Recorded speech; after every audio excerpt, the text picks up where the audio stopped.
Welcome to exam विवेचना। तो दोस्तों, जैसा कि आप लोगों को पता है, हम अपने चैनल पर डिस्कस कर रहे हैं महत्वपूर्ण पी-वाई-क्यू की सीरीज़। ठीक है, तो इस वीडियो से पहले भी हमने इसके बहुत से पार्ट्स को डिस्कस करा है। अगर अभी तक आपने उन्हें विजिट नहीं करा है तो अभी आप हमारी डिस्क्रिप्शन बॉक्स चेक करिए, वहाँ पर आपको प्लेलिस्ट का लिंक मिल जाएगा, उन्हें भी देखिएगा। ठीक है, साथ में अगर अभी तक आप हमारे टेलीग्राम, फेसबुक और व्हाट्सएप चैनल और पेजेस के साथ नहीं जुड़े हैं तो उनके साथ भी जुड़िए। लिंक आपको डिस्क्रिप्शन बॉक्स में दे दिए गए हैं।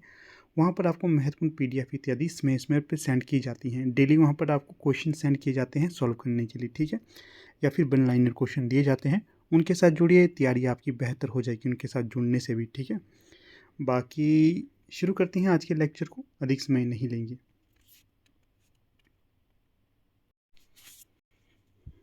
तो हमने पीछे डिस्कस किया था कहाँ तक, 50 तक डिस्कस किया था हमने। ठीक है, तो अब हम 50 से आगे के क्वेश्चन को डिस्कस करेंगे।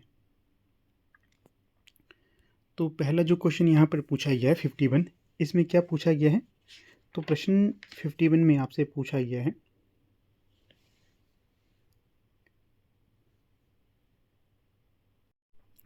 तो इस प्रश्न में आपसे पूछा गया है, मतवाला साप्ताहिक किसकी प्रेरणा और पैसे से चलता था? पीछे मैंने आपसे ये प्रश्न पूछा भी था। तो जो इस प्रश्न का सही जो विकल्प हो जाएगा 51 का, तो वो हो जाएगा आपका सेठ महादेव प्रसाद। ठीक है, विकल्प सी यहाँ पर सही होगा। अगला जो प्रश्न है 52, इसमें क्या पूछा गया है? साकेत में किस उपेक्षित नारी पात्र का चरित्र उभारा गया है? सबसे पहले तो ध्यान रखना, साकेत महाकाव्य किसका है? मैथिली शरण गुप्त का है ये महाकाव्य। और इसमें जो चरित्र पात्र है एक, उसकी सारी कथा इसमें वर्णित है। तो सही जो विकल्प होगा 52 का, तो वो हो जाएगा 52 का सही विकल्प सी, उर्मिला। किसका? उर्मिला जी का। यहाँ पर देखिए, एक मैं यहाँ पर आपको इस तरह से करवाया करूँगा, जो रचनाकार का नाम आता है पहले या शुरू में किसी रचनाकार का नाम आता है, उसके बारे में आपको संपूर्ण जानकारी दिया करूँगा। ठीक है, आज से इस सीरीज़ को मैं आपके साथ शुरू कर रहा हूँ। जो भी एक कवि आएगा उसके बारे में हम संपूर्ण जानकारी आपको बताएंगे। ठीक है, बता देना। तो इससे क्या होगा, आपको नोट भी कर लेना, आपको लिख कर भी बताऊँगा और बोल कर भी बताऊँगा। आपको यहाँ से परीक्षा में डायरेक्ट इनडायरेक्ट लाभ मिलेगा ही मिलेगा। मुझे लगा था तो आपको बता रहा हूँ मैं अभी। तो कॉपी पेन आपने निकाल लेना है। देखिए, मैथिली शरण गुप्त का नाम यहाँ पर आया, तो आपको अब ये नोट करना है। सबसे पहले तो पूछा जाएगा आपको कि जो मैथिली शरण गुप्त है, इनका जन्म कब हुआ? मैथिली शरण गुप्त का 1886 को इनका जन्म हुआ। ठीक है, 1886 को इनका जन्म हुआ, मृत्यु इनकी 1964 में हुई। इन्हें आधुनिक युग का तुलसी भी कहा जाता है। आधुनिक युग का तुलसी किसे कहा जाता है? तो ये मैथिली शरण गुप्त जी को कहा जाता है। इनका जन्म कहाँ पर हुआ था? इनका जन्म हुआ था चिरग्राम में। कहाँ पर? चिरग्राम में इनका जन्म हुआ था, ये भी आपने याद रखना है। चिरग्राम कहाँ पर है? झांसी में। कहाँ? झांसी में। इनके पिता का नाम था राम शरण दास। राम शरण दास इनके पिता का नाम था। एक मिनट, पेन के कलर को चेंज कर देते हैं। पिता का नाम इनका रामचरण दास था। इनके गुरु कौन थे? महावीर प्रसाद द्विवेदी इनके गुरु थे। मोस्ट इंपॉर्टेंट है, मोस्ट इंपॉर्टेंट। इनकी प्रथम कविता कौन सी थी? तो इनकी जो प्रथम कविता थी ये थी आपकी हेमंत। हेमंत कब आई थी ये? 1905 में ये आई थी। कब? 1905 में। फिर आगे है, इनका प्रथम काव्य संग्रह कौन सा है? इनका जो प्रथम काव्य संग्रह है उसका नाम है रंग में भंग। रंग में भंग। रंग में भंग इनका प्रथम काव्य संग्रह है। ये कब आया था? 1909 में आया था ये। 1909 में ये आया था। ठीक है, फिर इनके देखिए जो इनके प्रमुख जो काव्य संग्रह है वे देख लेते हैं हम। रंग में भंग ये कब आया? 1909 में आया रंग में भंग। पहले इनके नाम बता देता हूँ। रंग में भंग, जयद्रथ बद, किसान, बिकट भट्ट, गुरुकुल, साकेत, भारत भारती, झंकार, यशोधरा, द्वापर, जय भारत, विष्णुप्रिया, सिद्धराज, हिंदू, बैतालिक, पंचवटी। ये हो गए इनके काव्य संग्रह। इनके नाम फिर से बताऊंगा आपको, साथ में तिथि भी बताऊंगा कि कब कब ये प्रकाशित हुई थी। फिर देखिए, जो रंग में भंग है ये तो 1909 का ही हो गया। फिर है जयद्रथ वध। जयद्रथ वध कब का है? 1910 का है ये जयद्रथ वध। फिर अगला जो नाम है यहाँ पर किसान भट्ट। किसान 1917 का है किसान। ठीक है। फिर अगला नाम है बिकट भट्ट, 1929 में आया था ये बिकट भट्ट। फिर अगला जो नाम आया यहाँ पर आएगा गुरुकुल, 1929, गुरुकुल 1929।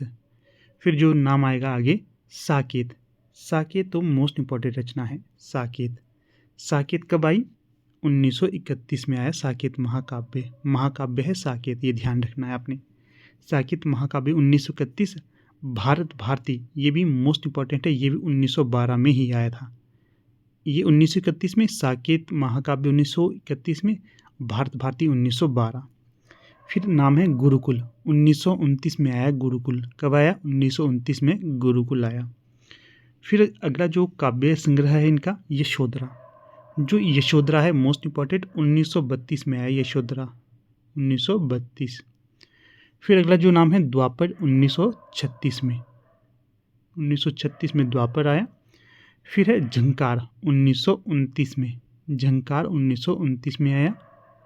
फिर अगला जो काव्य संग्रह था इनका विष्णुप्रिया, मोस्ट इंपॉर्टेंट, 1957 में आया विष्णुप्रिया।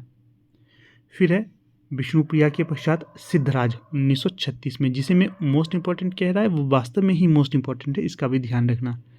ये तिथियां इसलिए लिख के बता रहा हूँ क्योंकि कवि विशेष को हमने आज लिया है। तो 1936 में कौन सा आया? द्वापर। जय भारत 1952 में जय भारत आया, 1952 में जय भारत आया। फिर अगला क्या आया? विष्णुप्रिया 1957, सिद्धराज 1936 में, सिद्धराज 1936 में आया। फिर कौन सी रचना है? हिंदू, 1927 में हिंदू आया।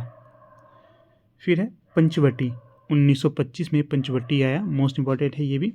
बैतालिक यह भी इन्हीं की रचना है, बैतालिक यह भी इन्हीं की रचना है। फिर आगे देखते हैं और कौन से फैक्ट है। हिंदी साहित्य में रामचरितमानस के बाद रामकाव्य का दूसरा स्तंभ मैथिली शरण गुप्त के साकेत को माना जाता है। किसे? पहला स्थान तो है रामचरितमानस को प्राप्त, दूसरा किसे है? साकेत को। फिर है मैथिली शरण गुप्त को साकेत रचना की प्रेरणा कहाँ से मिली थी? ये मिली थी 1908 में। कब? 1908 में सरस्वती पत्रिका में महावीर प्रसाद द्विवेदी के द्वारा एक लेख लिखा गया था। कौन सा लेख था वो? कवियों की उर्मिला विषयक उदासीनता। कवियों की उर्मिला विषयक उदासीनता, ये जो लेख लिखा गया था किसके द्वारा? महावीर प्रसाद द्विवेदी के द्वारा। इससे प्रेरणा मिली किसे? मैथिली शरण गुप्त को। इस कारण उन्होंने 1931 में साकेत महाकाव्य लिख छोड़ा। जो ये लेख था कवियों की उर्मिला विषयक उदासीनता, यह लेख महावीर प्रसाद द्विवेदी के द्वारा अपने छद्म नाम, कौन सा छद्म नाम था इनका? भुजंग, भुजंग, भुजंग भूषण, भुजंग भूषण भट्टाचार्य, भट्टाचार्य इस नाम से लिखा गया था। ये भी आप ध्यान रखिएगा। इसके पश्चात आगे क्या तथ्य होंगे? वीडियो लंबा हो जाएगा, कोई बात नहीं। जब हम ढंग से पढ़ते हैं ना, 1-1 घंटे की वीडियो हो जाने दीजिए, कोई टेंशन नहीं है। आराम से आपने भी पढ़ना है, मैं भी आपको आराम से पढ़ाया करूँगा। समय की हम पाबंदी अपने ऊपर नहीं रखा करेंगे, ठीक है। तो साकेत, जो साकेत शब्द है ये मूलतः पाली भाषा का शब्द है। पूछा जाएगा जो साकेत है ये मूलतः किस भाषा का शब्द है? तो ये दोस्तों पाली भाषा का शब्द है, पूछा जाता है बार बार परीक्षा में, ठीक है। फिर जो ये जो शब्द है ये पाली भाषा का शब्द है और इससे पूछा जाता है साकेत से क्या अर्थ निकलता है। ये जो अयोध्या का दूसरा नाम ही साकेत है, ये भी आपने ध्यान रखना है। और ये सर्ग है, इसमें कुल कितने सर्ग हैं? ये जो रचना है इसमें कुल कितने सर्ग हैं? 12 सर्ग हैं, मोस्ट इंपॉर्टेंट है, याद रखना है। फिर है इसे डॉक्टर नगेंद्र ने जनवादी काव्य कहा। पूछा जाता है डॉक्टर नगेंद्र ने मैथिली शरण गुप्त के किस काव्य को जनवादी काव्य कहा? साकेत महाकाव्य को। फिर आचार्य रामचंद्र शुक्ल ने गुप्त जी को सामंजस्यवादी कवि कहा। किसने गुप्त जी को सामंजस्यवादी कवि कहा? तो यह आचार्य रामचंद्र शुक्ल जी के द्वारा कहा गया था। फिर है मैथिली शरण गुप्त को भारत भारती रचना की मूल प्रेरणा मुसद्दे हाली तथा ब्रजमोहन दत्तात्रेय कैफीकृत भारत दर्पण पुस्तक से हुई। ये भी मोस्ट इंपॉर्टेंट है कि भारत भारती की रचना मैथिली शरण गुप्त को कहाँ से हुई थी? तो ये हुई थी आपकी, ये हुई थी कहाँ से? याद रखिए नाम, मुसद्दे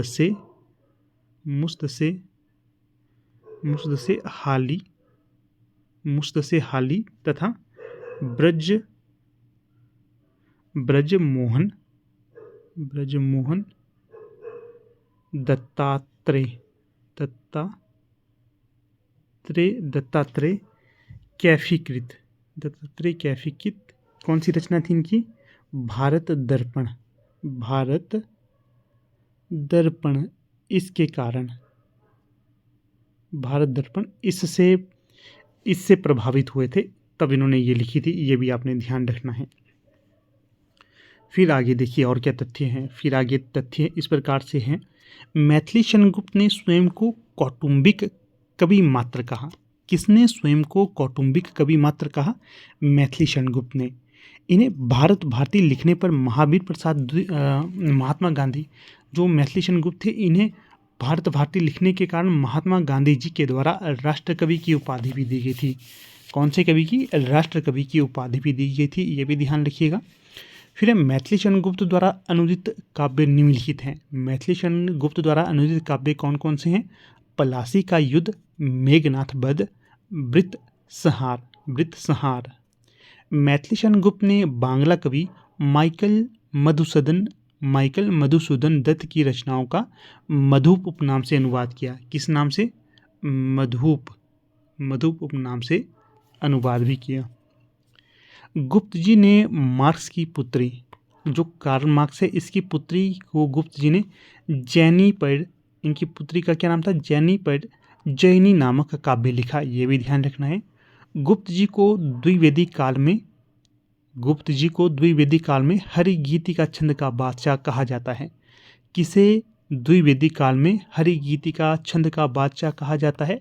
मैथिली शरण गुप्त को। फिर आगे तथ्य देखिए। द्विवेदी मंडल के अन्य प्रमुख कवि, इनके भी नाम आपको बता देता हूँ। गिरिधर शर्मा नवरत्न, समय इनका 1881 है। लोचन प्रसाद पांडे 1886। ये हैं प्रमुख कवि जो मैंने आपके साथ यहाँ पर डिस्कस किए। तो देखिए इस प्रकार से ये हमारा आज का कवि था। तो मुझे पूर्ण आशा है कि अगर ध्यान से आपने इन्हें नोट किया होगा तो परीक्षा हेतु आपके लिए मोस्ट इम्पॉर्टेंट हो जाएंगे। ठीक है, तो खैर चलिए अगले प्रश्न को देख लेते हैं आज के अपने। तो प्रश्न संख्या है 53। इसमें क्या पूछा गया है? तो इस प्रश्न में आपसे पूछा गया है, निम्नलिखित में से प्रसाद विरचित नाटक कौन सा नहीं है? प्रसाद जी के द्वारा ये नाटक लिखे गए हैं। इनमें से एक ऐसा नाटक भी है जो जयशंकर प्रसाद जी द्वारा रचित नहीं है। तो वो कौन सा नाटक है? चंद्रगुप्त है, ध्रुवस्वामिनी है, स्कंदगुप्त भी है, परंतु जो कोणार्क नाटक ये जगदीश चंद्र माथुर का है। ये आपके जगदीश चंद्र माथुर का होगा, जयशंकर प्रसाद का नहीं होगा, ये ध्यान रखना है। अगली जो रचना है, पौमचरियु के रचयिता कौन है? जो पौमचरियु है ये काव्य संग्रह है। किसका काव्य संग्रह है ये यहाँ पर बतलाना है। तो जो पौमचरियु काव्य संग्रह है ये स्वयंभू का है। किसका? स्वयंभू का है। फिर है अगला प्रश्न 55 प्रश्न में आपसे पूछा गया है, मुक्ति बोध के काव्य में कौन सा शब्द बार बार आता है? जो मुक्ति बोध हैं इनके द्वारा अंधेरे में लंबी कविता लिखी गई थी, ये बतलाना है इनके काव्य में कौन सा शब्द बार बार आता है। तो इनके काव्य में जो शब्द बार बार आता है तो वो है अंधेरा। कौन सा? अंधेरा आता है बार बार। फिर देखिए आगे बता देता हूँ, अगर अभी तक आपने हमारी ई बुक नहीं खरीदी हुई है जिसमें आपको LT TET, LT commission, PGT Hindi, assistant professor Hindi, HP SET इत्यादि सारी कंपाइलेशन मिलती है क्वेश्चन पेपर की, उसको एक बार ज़रूर परचेज करिए, आपके लिए बेनिफिशियल होगी, वो बहुत ज़्यादा बेनिफिशियल। ठीक है, कोई भी परीक्षा आपकी हो, चाहे LT टेट की परीक्षा हो, चाहे LT टेट की परीक्षा हो, या फिर LT कमीशन की परीक्षा हो, या फिर कोई अन्य परीक्षा क्यों ना हो, वहाँ पर आपके लिए मोस्ट इम्पॉर्टेंट साबित होगी वो। इसलिए समय रहते आप इसे लीजिएगा और अधिक से अधिक रिवीजन करिएगा। तो प्रश्न संख्या है 56। इसमें क्या पूछा गया है, निबंध को व्युत्पत्ति परक अर्थ क्या है। निबंध का व्युत्पत्ति परक अर्थ क्या है, ये यहाँ पर बताना है 56 का सही विकल्प। तो जो 56 का सही विकल्प होगा तो वो हो जाएगा बांधना। निबंध का व्युत्पत्ति परक अर्थ होता है बांधना। क्या होता है, बांधना। फिर प्रश्न है 45। इसमें क्या पूछा गया है, रचना की दृष्टि से वाक्य के भेद हैं। रचना की दृष्टि से वाक्य के भेद हैं, ये बताना है कितने हैं रचना की दृष्टि से वाक्य के भेद। हाँ, ये तो पीछे हो गया, मैं तभी सोचूं आगे यहाँ पर ये था और यहाँ पर 56 के बाद 57 आएगा। प्रश्न है 57। इसमें क्या पूछा गया है, इस प्रश्न में प्रश्न संख्या 57, सूर ही वात्सल्य है, वात्सल्य ही सूर, यह उक्ति किस विद्वान की है। सूर ही वात्सल्य है, वात्सल्य ही सूर, यह उक्ति किसके द्वारा कही गई थी, तो ये कही गई थी आचार्य रामचंद्र शुक्ल जी के द्वारा। यहाँ पर जो डी सही विकल्प होगा। फिर प्रश्न है 58, कौन सा शब्द शुद्ध है। कौन सा शब्द शुद्ध है, ये यहाँ पर बताना है 58 में। तो सही जो विकल्प हो जाएगा 58 का कनिष्ठ। जो विकल्प बी है इस तरह से लिखा जाता है कनिष्ठ। ठीक है, तो प्रश्न संख्या 59, अभिमाव शब्द का विलोम क्या होगा। तो 59 का जो सही विकल्प हो जाएगा तिरोभाव। अभिभाव का तिरोभाव। प्रश्न संख्या 60, युद्ध क्षेत्र शब्द का समास बताएं। युद्ध क्षेत्र शब्द का समास बताइएगा। 4 विकल्प यहाँ पर दिए गए हैं। तो जो सही विकल्प होगा यहाँ पर 60 का तो वो होगा तत्पुरुष समास है युद्ध क्षेत्र में। तत्पुरुष समास, जो तत्पुरुष समास है इसी के आगे 2 भाग भी माने जाते हैं। एक तो होगा द्वंद्व कर्मधारय समास, दूसरा कौन सा होगा, दूसरा होगा आपका द्वंद्व समास। द्वंद्व नहीं, द्विगु समास, इसका ध्यान रखना ये होगा। अगला प्रश्न देखिए 61, वह मनुष्य नहीं देवता है में सर्वनाम भेद बताइए। इसमें सर्वनाम का कौन सा भेद है, वह मनुष्य नहीं देवता है में सर्वनाम भेद बताएं। तो जो 61 का सही विकल्प होगा यहाँ पर पुरुषवाचक सर्वनाम है। वह मनुष्य नहीं देवता है, कौन सा सर्वनाम, पुरुषवाचक सर्वनाम, विकल्प डी। अगला प्रश्न है 62, गीली कमीज धूप में रख दो में विशेषण भेद है। गीली कमीज धूप में रख दो, यहाँ पर विशेषण का कौन सा भेद है। गीली कमीज धूप में रख दो, यहाँ पर कौन सा विशेषण होगा ये बतलाना है। तो यहाँ पर देखिए गुण क्या है, गीली है कमीज, तो यहाँ पर गीली कमीज गुणवाचक विशेषण होगा। तो ए यहाँ पर सही विकल्प होगा ए। तो प्रश्न संख्या है 63।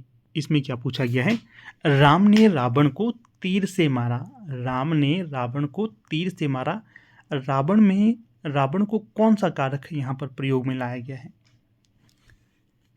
जैसे कि कर्ता ने कर्म को, इस तरह से जो कारक होते हैं ये आपके लिए काफ़ी महत्वपूर्ण होते हैं, इसलिए ध्यान रखना है।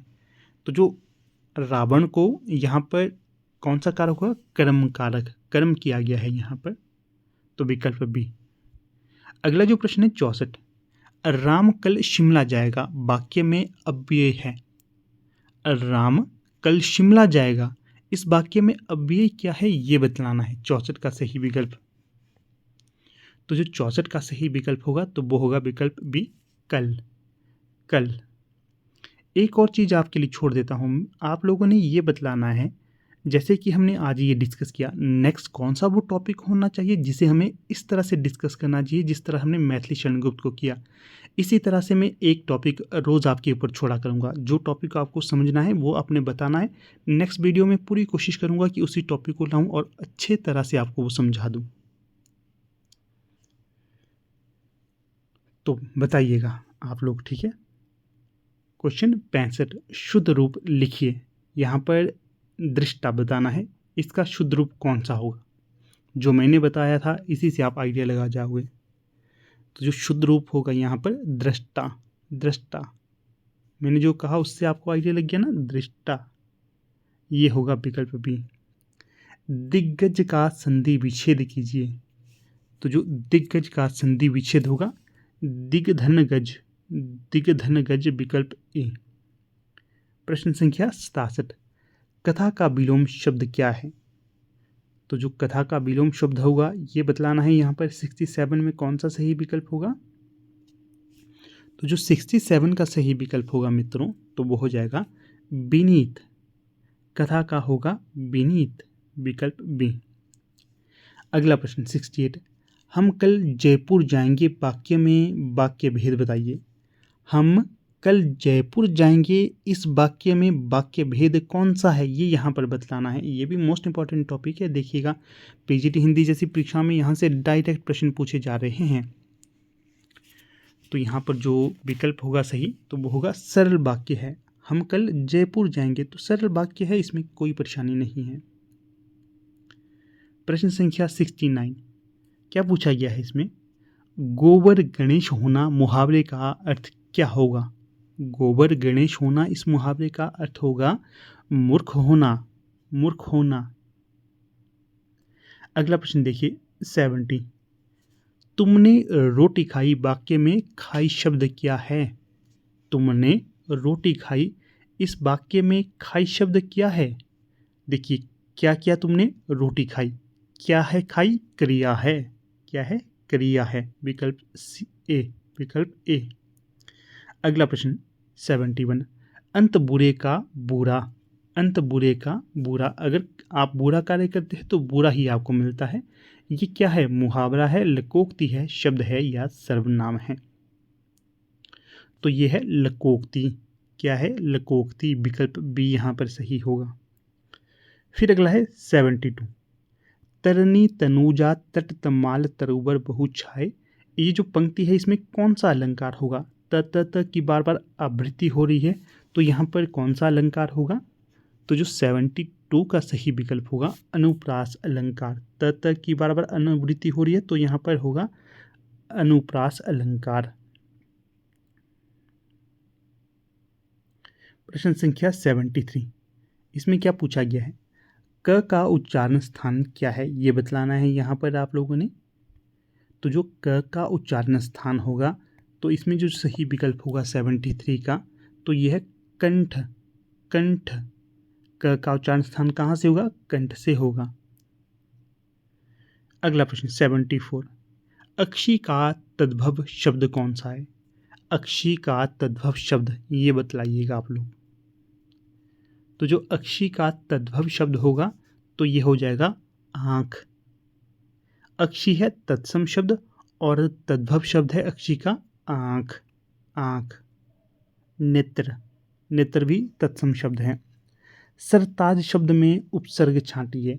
उपसर्ग भी बताई गई है आपको और प्रत्यय भी बताए गए हैं। उपसर्ग पहले लगते हैं, जो उपसर्ग कहाँ लगते हैं, पहले, और प्रत्यय कहाँ लगते हैं, पीछे। ये भी ध्यान रखिएगा आप। तो जो सरताज शब्द में उपसर्ग होगा तो ये हो जाएगा आपका सर, सर, सरताज, सर, सरताज। प्रश्न संख्या 76 उज्ज्वल का संधि विच्छेद है। पहले तो ध्यान रखिए उज्ज्वल को किस प्रकार से लिखा जाता है, इस तरह से लिखा जाता है। तो जो उज्ज्वल का संधि विच्छेद होगा तो वो यहाँ पर बताना है। तो ये हो जाएगा उत्धन ज्वल, उत्धन ज्वल, विकल्प ए यहाँ सही होगा। फिर है अगला प्रश्न, इसमें क्या पूछा गया है। तो इसमें आपसे ये पूछा गया है 77 में पेड़ से कई आम गिरे, पेड़ से कई आम गिरे, इस जो वाक्य में कौन सा कारक है। यहाँ पर जो कारक होगा तो वो होगा अपादान कारक। कौन सा कारक होगा, अपादान कारक। बहुत ज़्यादा पूछा जाता है अपादान कारक, इसके बारे में जानकारी देता हूँ। किसी स्थान, किसी, एक होता है ना, देखिए कैसा, एक स्थान पे कोई चीज़ लगातार डटी हुई है, अर्थात स्थायीपन किसी स्थान में हो रहा है, तो वहाँ से कोई चीज़ अलगाव पैदा कर रही है, उससे अपादान कारक होता है। पेड़ से अंगूर गिरे, पेड़ से तो नहीं गिरते हैं, बेल से अंगूर गिरे, बेल भी एक तरह से स्थायीपन है, तो यहाँ पर भी अपादान कारक होगा। फिर हम क्या कहेंगे, पहाड़ से पत्थर गिरा, अपादान कारक है, ठीक है। और जो आगरा से मोहन आया, तो यहाँ पर भी अपादान कारक होगा। किसी चीज़ से दूर होना या फिर किसी स्थायी चीज़ से किसी अस्थायी चीज़ का अलगाव पैदा होना, वहाँ पर अपादान कारक होगा। प्रश्न संख्या 78, भाववाचक संज्ञा कौन सी है, ये बताइएगा आप लोग। भाववाचक संज्ञा का तात्पर्य होता है किसी भाव का वहाँ से आपको पता चल रहा है, उसे कहा जाता है भाववाचक संज्ञा। क्या कहा जाता है उसे? भाववाचक संज्ञा। तो यहाँ पर देखिए, किससे भाव उत्पन्न हो रहा है। क्या आपको बचपन से किसी भाव की अनुभूति हो रही है? तो बताइए, गाय से हो रही है या गंगा से हो रही है या राम से हो रही है? वैसे तो सबसे कोई भाव निकल रहा है, परंतु एक भाव, दूसरे भाव की बात कर रहा हूँ मैं। जब आप कहते हो मैंने तो मिठाई खाई, उससे कैसा भाव उत्पन्न हुआ आपके मन में? मिठास का भाव हुआ उत्पन्न। मैंने तो गोलगप्पे खाए, कैसा आभास हुआ, क्या भाव हुआ? खट्टा भाव उत्पन्न वहाँ से आपको हुआ, खट्टा, ठीक है। तो ये जो भाव हैं, यही आपसे पूछ रहा हूँ मैं। इनको इरेज कर देते हैं। यहाँ से जो भाव उत्पन्न हो रहा था आपके मन में हो रहा या नहीं, परंतु मेरे मन में बचपन का भाव उत्पन्न हो रहा था। तो बचपन, जब हम छोटे थे, उस समय के भाव को व्यक्त किया गया है। तो 78 का सही विकल्प होगा ए।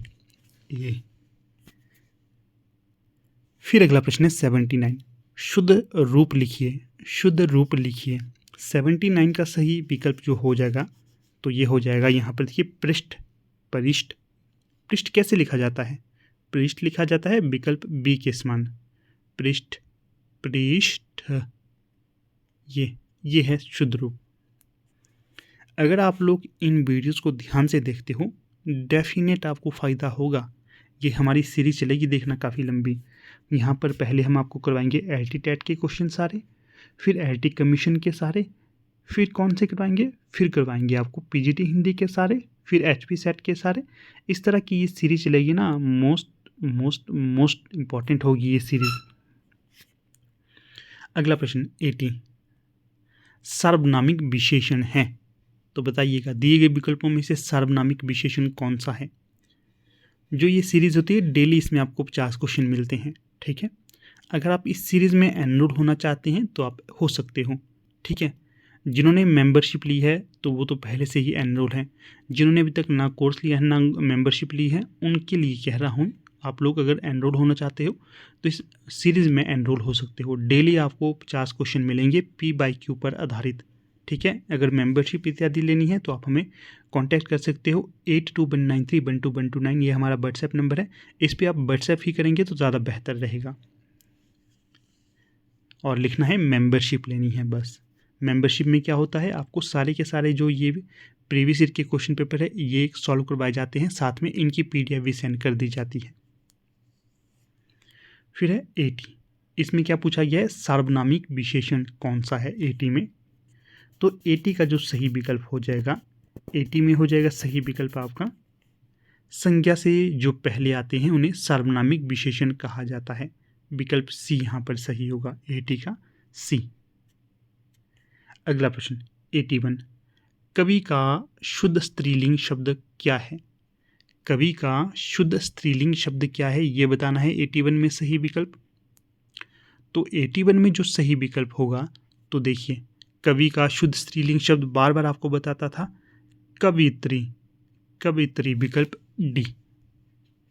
फिर है प्रश्न 82, निम्नलिखित में से महाप्राण क्या है। निम्नलिखित में से महाप्राण क्या है। दो तरह से प्राण होते हैं, अल्प प्राण और महाप्राण। किसी शब्द को हम उच्चारित जब करते हैं तो कम आवाज़ निकलती है तो उसे अल्प प्राण कहते हैं। अगर अधिक आवाज़ निकलती है तो उसे महाप्राण कहते हैं। प्राण से तात्पर्य है हवा का। अगर कम हवा निकले तो उसे अल्प प्राण कहेंगे, अधिक हवा निकले तो उसे महाप्राण कहेंगे। तो यहाँ पर 82 का जो सही विकल्प होगा तो वो होगा आपका विकल्प डी, फ क ट न।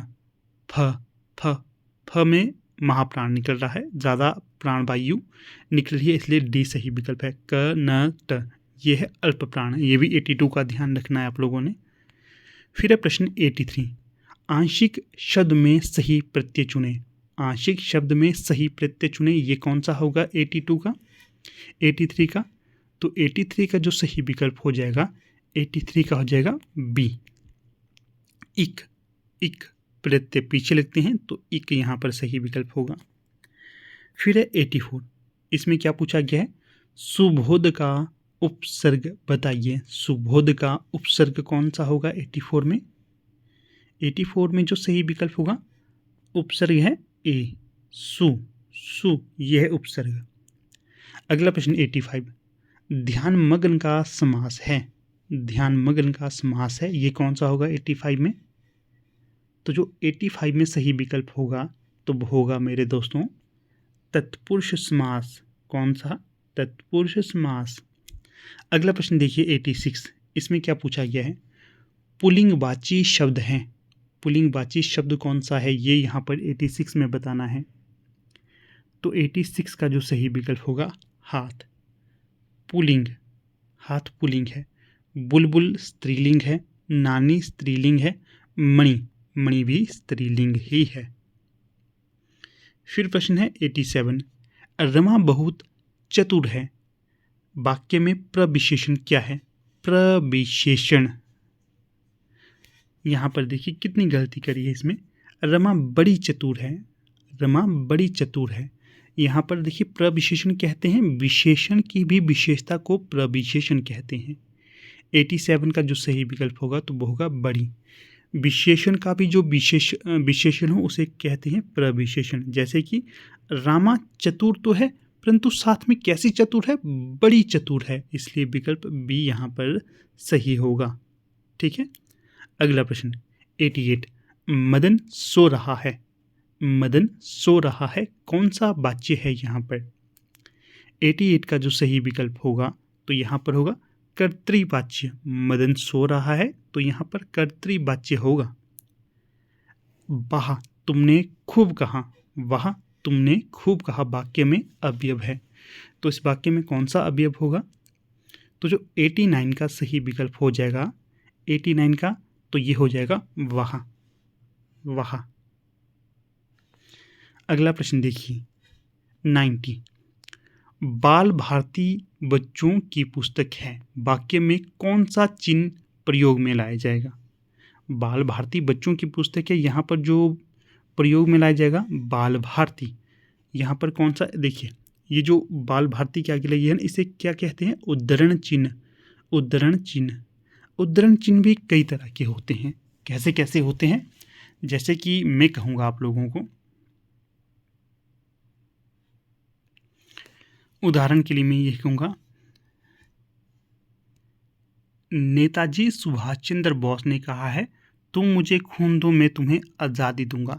इस तरह की जब पंक्तियाँ बोली जाती हैं तो इस तरह से दो उद्धरण चिन्ह लगते हैं, उसे भी कहते हैं उद्धरण चिन्ह। और जो मान लीजिए क्या कहूँ मैं यहाँ पर, साकेत। साकेत जो महाकाव्य है, जब हम इसे सही तरीके से लिखते हैं तो इस तरह से महत्वपूर्ण पुस्तकों को लिखा जाता है।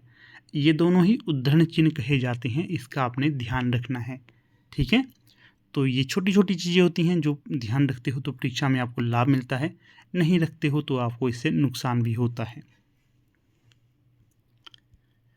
फिर प्रश्न है 91, चरण कमल बंदो हरि राय। चरण कमल बंदो हरि राय, यहाँ पर पंक्ति है चरण कमल बंदो हरि राय, इसमें कौन सा अलंकार प्रयोग में लाया जाए? चरण कमल बंदो हरि राय, चरण चंदो नहीं होगा, इसका ध्यान रखना है। जब मैं आपको अपनी ई बुक प्रस्तुत करूँगा ना, जिसमें सिर्फ आपको महत्वपूर्ण चीज़ें ही प्रस्तुत करूँगा, जैसे एक मैं आपके लिए ई बुक ला रहा हूँ, इसमें क्या होगा, आपको हिंदी साहित्य, हिंदी ग्रामर, इसके लगभग 5000 अति महत्वपूर्ण प्रश्न को ला रहा हूँ मैं। ठीक है, या तो हो सकता है इसकी आपको हार्ड कॉपी दूंगा या फिर ई बुक दूंगा, ई बुक या हार्ड कॉपी इसमें, ठीक है। ये कुछ सोच रहा हूँ, बिल्कुल भी आपको मिस्टेक नहीं मिलेगी। जैसे कि ये मिस्टेक है उसमें आपको इस तरह की बिल्कुल भी मिस्टेक नहीं मिलेगी, इसलिए आपने ध्यान रखना है। आप उसे ज़रूर परचेज़ करना, आपकी प्रत्येक परीक्षा के लिए बहुत बहुत बहुत महत्वपूर्ण होगी वो। तो यहाँ पर व्यर्थ की बातें ना करते हुए चलते हैं हमारे प्रश्न की तरफ।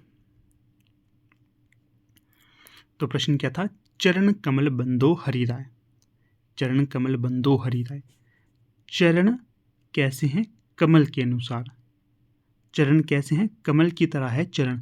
तो यहाँ पर रूप प्रस्तुत किया जा रहा है ना, तो रूपक अलंकार होगा यहाँ। कौन सा अलंकार? रूपक अलंकार, इसलिए विकल्प ए यहाँ पर सही होगा, ठीक है। अनुप्रास अलंकार आपको बताया गया है। यमक का भी बता देता हूँ। यमक होता है जहाँ पर एक ही शब्द के बार बार अलग अलग अर्थ निकल रहे हैं, उसे यमक अलंकार कहा जाता है। आगे आएगा यमक अलंकार भी, वो भी आपको पढ़ाऊंगा मैं। 92, भाषा की सार्थक इकाई किसे कहा जाता है? भाषा की सार्थक इकाई किसे कहा जाता है, तो ये बताइएगा। तो भाषा की सार्थक इकाई कहा जाता है वाक्य को। किसे कहा जाता है? वाक्य को कहा जाता है, वाक्य को। भाषा की सबसे छोटी सार्थक इकाई कौन सी है? तो वो है वर्ण या शब्द। वर्ण या शब्द, ये भी ध्यान रखना है अपने, ये भी परीक्षा में पूछा जाता है। अगला प्रश्न 93, सीधी उंगली से घी नहीं निकलता है। जो सीधी उंगली से घी नहीं निकलता है, ये क्या है? मुहावरा है, लोकोक्ति है, या इन दोनों में से कुछ नहीं है, ये बताइएगा। सीधी उंगली से घी नहीं निकलता है, इसे कहते हैं लोकोक्ति। लोकोक्ति, लोगों की उक्ति, इसे लोकोक्ति कहते हैं, ये भी ध्यान रखना है। प्रश्न 94, कौन सा वाक्य अशुद्ध है? कौन सा वाक्य अशुद्ध है दिए गए विकल्पों में से? देखिए, तुमने मोहन को देखा है नहीं होना था, तुमने मोहन को देखा है, तो ये भी सही था, इसमें बिंदी ना लगी होती। वैसे तो ये शुद्ध माना गया है बोर्ड के द्वारा, फिर भी आपको बता रहा हूँ, यहाँ पर गलती है एक। शीरा ने ही सारे फल खाए हैं, ये भी सही है। किसने पत्र लिखा है, ये भी सही है। कौन ने पत्र लिखा, ये अशुद्ध है, पूरी तरह से अशुद्ध है। कौन ने नहीं होगा, किसने होगा। अगला प्रश्न है 95, मेरा भाई मोहन स्कूल जाता है वाक्य में विधेय है। वाक्य में कौन सा विधेय होगा 95 में? स्कूल जाता है, ये है यहाँ पर विधेय, विकल्प ए। प्रश्न 96, बड़ा ईमानदार व्यक्ति में बड़ा है। बड़ा ईमानदार व्यक्ति में बड़ा है, क्या होगा यहाँ पर? बड़ा होगा यहाँ पर, अभी ऊपर बताया था मैंने, क्या था? बड़ा ईमानदार व्यक्ति है। ईमानदार व्यक्ति तो है ही है, और क्या है? बड़ा ईमानदार, यहाँ पर है प्रविशेषण। प्रविशेषण। अगला 97, अनुस्वार है। यहाँ पर विकल्प में दिया गया है कि अनुस्वार किसे कहा जाता है? अनुस्वार उसे कहा जाता है जो नासकीय व्यंजन से संबंधित होंगे, उन्हें कहा जाता है अनुस्वार। अगला है 98, तत्सम शब्द छांटिए। तो जो तत्सम शब्द होंगे तो वो होंगे अग्नि, आग तद्भव है, पत्थर तद्भव है, दही तद्भव है। प्रश्न संख्या यहाँ पर 99, तद्भव शब्द छांटिए।